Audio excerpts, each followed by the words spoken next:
Ar gyfer cyflwyniad yn 2017, oedd yn bwysig i wneud yn perthnasol i Gymru ac i hanes Cymru. Felly, y dyfeis oedd defnyddio araith yr gwledyddwraig i sôn am hanes Cymru, gwleidyddiaeth chwilroadol y canmlynedd diwetha.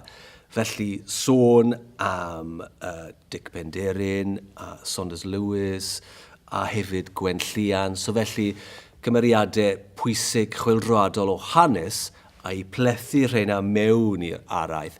Felly bod pobl yn cael cyfle i ymateb a'i deall y cyd-destun o hanes chwildro Ryssia a hanes chwildro Cymru. Gath y sioe ymateb arbennig o dda, dwi'n falch i ddweud, cos oherwydd chi ddim yn gwybod pan chi'n creu'r gwaith.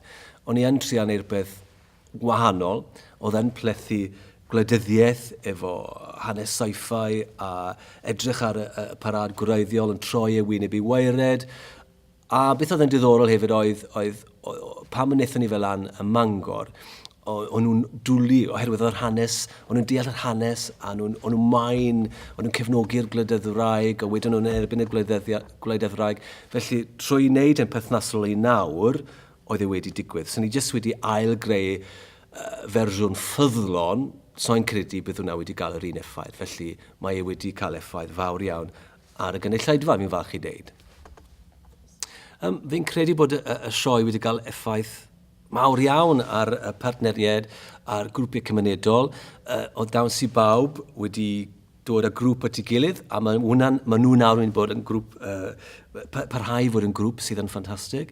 A rwy'n credu oedd Rubicon, gath nhw amser arbennig o dda, cyfle iddyn nhw i bod ar lwyfan, i cydweithio gyda'r Chwmni Dawns Cenedlaethol, a fi'n siŵr gath nhw lot allan o'n fe, ond fi'n credu yr effaith mwyaf mae wedi cael ar y Chwmni Dawns Cenedlaethol ei hunan, oherwydd o'n nhw eisiau rhywbeth uchelgeisiol, a nawr maen nhw wir wedi dysgu sut i gwneud hynny a sut mae'r anodd mae'n gael cyfleusterau, beth chi eisiau i roi, adlywyrchau chi eisiau mwyn i mestyn i cael hwnna, i fod yn llwyddiant. So felly, mae nhw wedi cael lot allan o fe.